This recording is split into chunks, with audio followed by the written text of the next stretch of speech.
Всем привет, дорогие друзья! Сегодня видео это без монтажа. Да, свет выключить.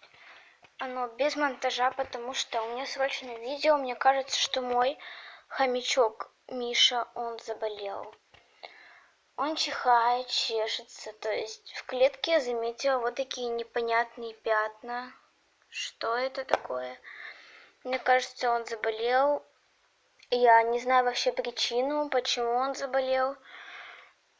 Вроде он нормальный, пухленький, но мне кажется, что это еще и переедание, потому что он очень жирный. Да, вам кажется это очень милым, что он очень толстенький, но на самом деле это, буду говорить так, он, то есть, начал кусаться, то есть вот так я его просто достаю, и он не вырывается. То есть посмотрите, насколько он жирный. Это вам просто кажется, что он маленький, на самом деле он нереально толстый. И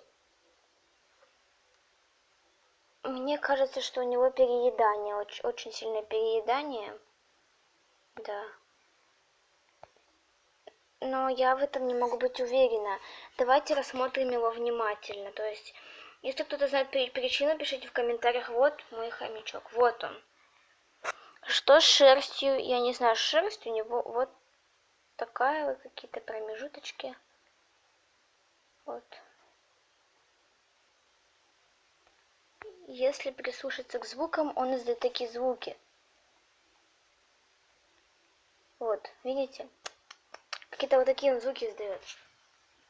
Он также бывает очень сильно чихает и чешется. Что с ним, я не могу понять, ребята.